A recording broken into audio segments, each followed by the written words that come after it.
सकट चौथ व्रत कथा। सकट चौथ की कहानी। नमस्कार दोस्तों, आज के हमारे इस वीडियो में हम आपके लिए संकष्टी चतुर्थी की व्रत कथा लेकर आए हैं। एक समय की बात है, किसी नगर में एक देवरानी और जेठानी रहते थे। जेठानी अमीर थी और देवरानी गरीब थी। देवरानी का पति जंगल से लकड़ियां काटकर शहर में बेचता था। अक्सर वो बीमार रहा करता था। वहीं देवरानी जेठानी के घर का सारा काम करती थी। बदले में जेठानी बचा हुआ खाना, पुराने कपड़े आदि उसे दे देती थी, जिससे देवरानी का परिवार चल रहा था। मांग के महीने में देवरानी ने तिल चौथ का व्रत किया। 5 रुपए के तिल व गुड़ लाकर तिलकुटा बनाया।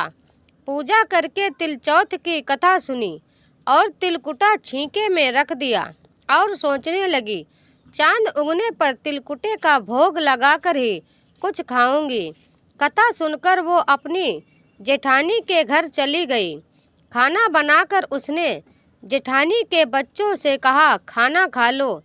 तो बच्चे बोले, जब माँ खाएंगी हम भी तब ही खाएंगे। फिर उसने अपने जेठ से खाना खाने को कहा तो वह भी बोले, मैं अकेले नहीं खाऊंगा, सबके साथ ही खाऊंगा। जेठानी ने देवरानी से कहा, आज तो घर में अभी तक किसी ने खाना नहीं खाया, मैं तुम्हें पहले खाना कैसे दे दूं? तुम कल सुबह जल्दी ही बचा हुआ खाना ले जाना।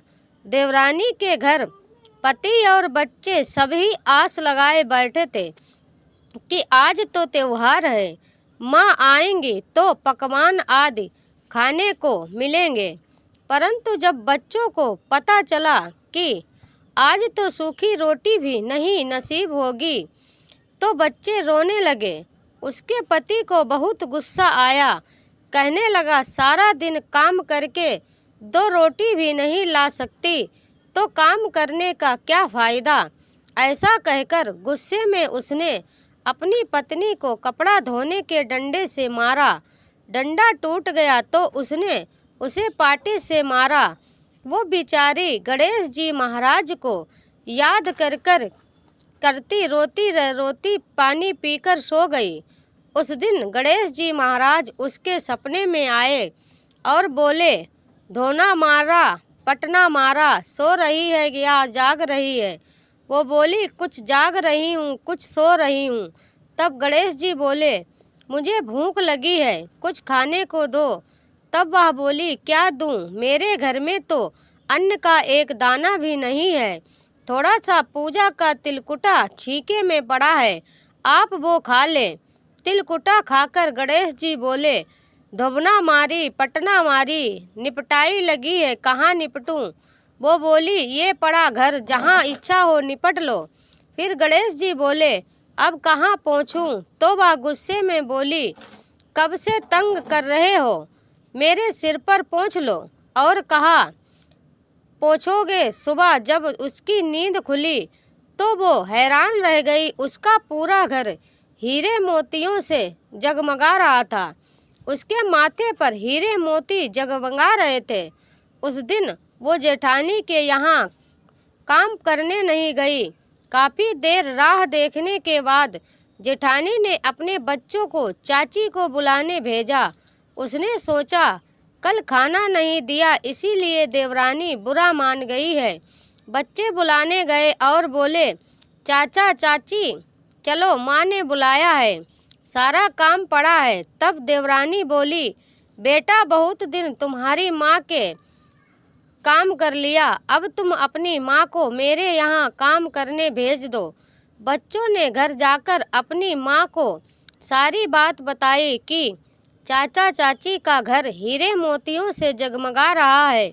जेठानी दौड़ती हुई देवरानी के घर पहुँची और बोली, ये सब कैसे हुआ? देवरानी ने गणेश जी महाराज की सारी लीला जेठानी को बता दी। घर लौटकर जेठानी अपने पति से बोली, आप मुझे धोबने और पाटे से मारो। उसका पति बोला, अरे भली मानस, मैंने तो आज तक कभी तुम्हें नहीं मारा, अब मैं तुम्हें कैसे मार सकता हूँ? लेकिन वो नहीं मानी और जिद करने लगी। मजबूरन उसके पति ने उसे खूब मारा। जेठानी ने खूब सारा घी डालकर चूरमा बनाया और छींके में रखकर सो गई। रात को चौथ विनायक जी सपने में आए और बोले, भूख लगी है, क्या खाऊं? जेठानी बोली, गणेश जी महाराज, देवरानी के यहाँ आपने सूखा तिलकुटा खाया है।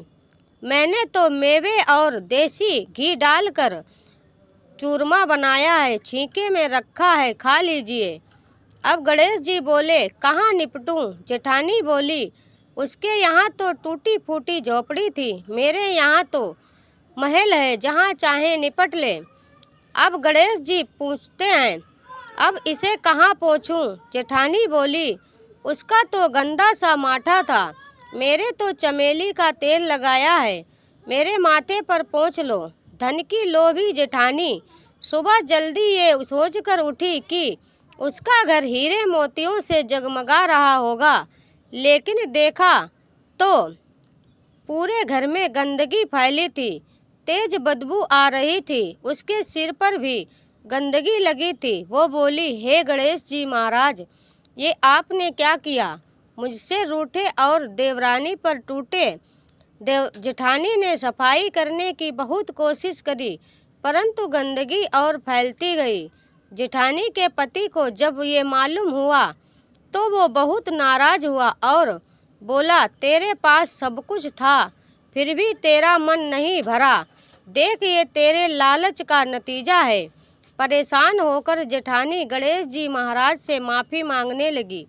गणेश जी बोले, देवरानी से जलने से और धन के लोभ में तुमने जो किया ये उसका नतीजा है। इस प्रकार जेठानी को सबक सिखाते हुए गणेश जी महाराज बोले कि अपनी माया समेट ली और गणेश जी महाराज जैसे देवरानी पर कृपा करी वैसे सब पर करना। कहानी कहने वाले, सुनने वाले और हुंकार भरने वाले सब पर कृपा करना और जेठानी को जैसी सज़ा दी वैसी किसी को मत देना। तो दोस्तों, कैसी लगी आपको आज की कहानी?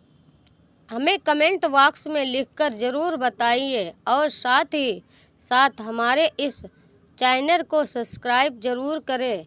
बोलिए गणेश महाराज की जय।